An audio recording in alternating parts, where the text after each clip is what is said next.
Assalamualaikum warahmatullahi wabarakatuh.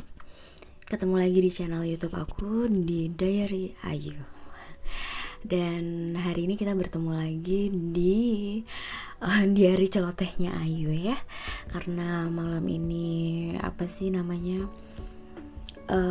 Pengen banget kayak gitu kan ya, bersuara, tetap berbagi kayak gitu. Nggak pengen malamnya diisi dengan kemageran atau kebanyakan main handphone.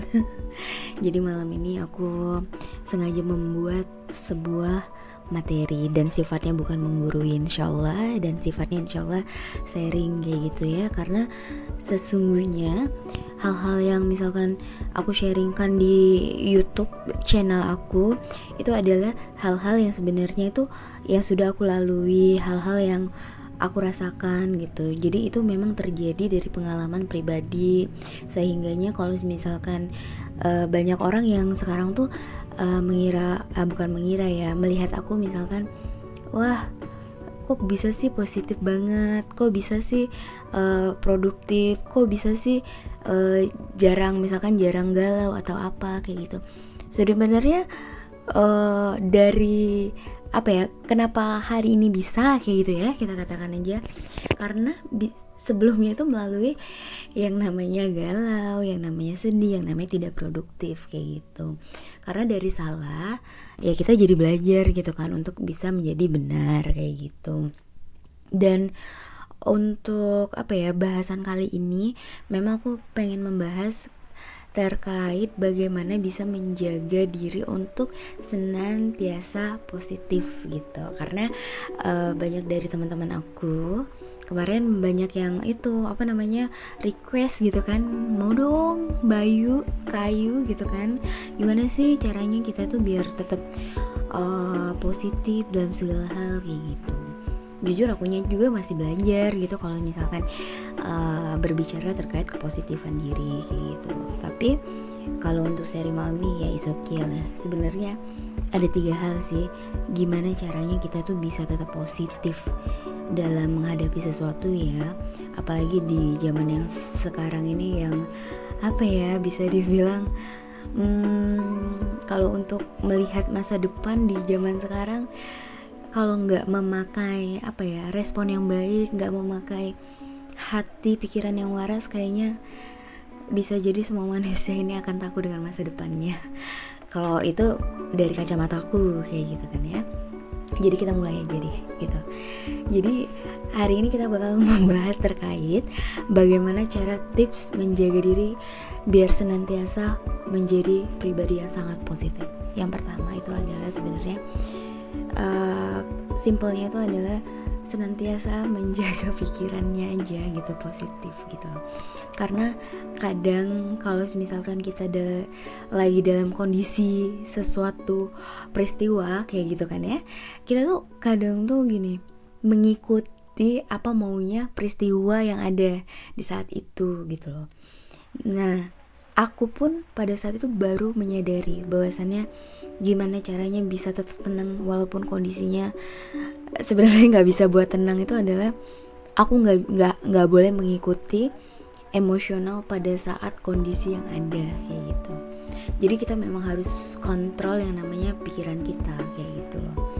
Setelah pikiran, yang kedua tuh apa? Perasaan. Nah, ketika apa ya, pikiran dan perasaan ini sudah matching, sudah bisa diajak temenan, nah itulah yang bisa membawa kita ke pikiran sadar kita gitu loh. Karena begini, pikiran dan hati itu sebenarnya kan, jadi itu kalau misalnya kita belajar gitu ya di mana-mana, pasti banyak yang berbicara bahwasannya pikiran bawah sadar itu 85%, pikiran sadar itu ada 15%. Berarti yang sangat memimpin diri kita itu sebenarnya dari pikiran bawah sadar kita kayak gitu loh. Nah, jadi kalau misalkan teman-teman tuh pengen senantiasa positif, sebenarnya pikiran bawah sadarnya yang harus dilatih kayak gitu loh. Pikiran bawah sadar itu bisa dilatih dari mana? Ya dari hal yang teman-teman bisa apa ya, bisa repetisi, bisa ulangi kayak gitu. Nah, jadi kalau misalkan memang pengen senantiasa positif, itu ya sebenarnya tuh hal yang aku lakukan tuh adalah setiap ketemu masalah itu kita harus jadi pribadi ya yang nggak sama dari hari yang kemarin gitu loh. Kita harus bisa berubah gitu. Ya belajar dong dari masalah yang misalkan dulu ketika ketemu masalah kayak gitu kan ya, kita mungkin pasti makainya emosi kayak gitu, terus itu kita makainya marah kayak gitu. Nah, aku pun mengoreksi diriku, kalau kita ketemu masalah kayak gitu, kita mau marah, emang kondisi bakal berubah? Kan enggak kayak gitu. Tapi ketika kita bisa merubah cara pandang kita melihat sebuah masalah, itu sebenarnya yang bisa membuat hati kita jadi damai. Balik lagi ke matchingin antara pikiran dan perasaan kayak gitu. Jadi kalau misalkan kita lagi ada di peristiwa tuh ya, peristiwa apa ya contohnya yang gak enak gitu ya, kalau remaja sekarang mungkin bisa mengatakan bahwasannya peristiwanya itu adalah terkait misalkan perasaan. Nah, kan kebanyakan dari kita tuh kebanyakan baper kayak gitu kan ya. Cuman Anda harus pikirkan lagi kayak gitu loh, pada saat itu ketika Anda harus baper kayak gitu, apa yang Anda dapatkan ketika Anda baper? Pertama, apa yang akan terjadi ketika Anda baper kayak gitu. Dan itu yang aku lakuin ya, sehingganya kalau misalkan ada masalah ya udah aku tenang aja dulu, karena tenangku tuh sebenarnya aku memikirkan hal-hal ya yang kedepannya nanti apa kayak gitu loh. Jadi kalau misalkan teman-teman mau senantiasa positif itu, ya udah matchingin antara hati dan perasaannya kayak gitu. Kalau udah matching, kalau udah bisa diajak temenan hati dan pikirannya, insya Allah dalam segala kondisi, dalam semua segala peristiwa apapun itu, teman-teman nanti bisa tetap tenang, bisa tetap happy. Karena apa? Jiwa dan pikiran yang baik kayak gitu kan ya, itu akan membuat teman-teman itu jadi bahagia gitu. Kalau namanya bahagia ya pasti insya Allah positif kayak gitu kan ya. Dan yang ketiga itu adalah apa, teman-teman gini, sebuah lingkungan, sebuah rasa, gimana ya, kalau kita membuat kalau kita memilih lingkungan baik banget, berarti kita kan ya memang harus ketemu orang banyak kayak gitu.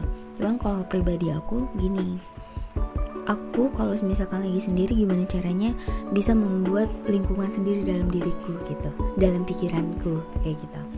Jadi apa ya, kalau misalkan udah sumpah diem gitu, temukan hal baru yang misalkan teman-teman suka.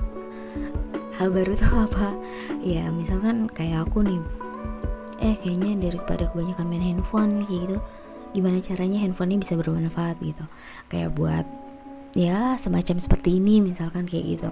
Itu bisa mengalihkan diri teman-teman dari ya yang nggak baik jadi baik kayak gitu. Jadi memang proses reframing dalam diri itu sebenarnya sangat ngefek juga dalam diri gitu. Jadi sebenarnya dari ketiga tips dari aku ini adalah, pertama matchingin antara pikiran dan hati, terus itu ketiga adalah mereframing hal-hal yang misalkan nggak baik di reframe gitu jadi yang baik kayak gitu kan. Ya itu memang mungkin kalau misalkan kita cek itu ya cukup lah, agak sulit kayak gitu. Bukan agak sulit ya, maksudnya belum mudah kayak gitu. Tapi sebenarnya kalau misalkan teman-teman tuh bisa menikmati, bisa tahu, teman-teman bakal iya ya kayak gitu. Teman-teman akan merasakan bahwasannya ternyata benar ya, kalau misalkan gue udah matching antara hati dan pikiran, terus itu gue bisa mereframing segala hal yang terjadi, itu teman-teman bisa menjaga rasa positif dalam diri. Sehingga kalau misalkan kita udah positif tiap harinya, kita pasti punya hal yang gak mentok dan itu aja. Pasti ada hal baru yang bakal teman-teman lakukan kayak gitu. Apalagi zaman sekarang kadang banyak bosennya dalam diri kayak gitu. Jadi teman-teman harus bisa membuka semua itu. Dan selamat mencoba untuk bisa membuat antara pikiran dan hati untuk berteman. Oke, gitu aja ya teman-teman. Semoga sharing kali ini bermanfaat. Terima kasih. Saya akhiri. Wassalamualaikum warahmatullahi wabarakatuh. Terima kasih untuk yang sudah dengar podcastnya Diari Ayu. Kalau misalkan bermanfaat, boleh share, like, dan komen teman-teman semua. Jangan lupa untuk di subscribe. Terima kasih.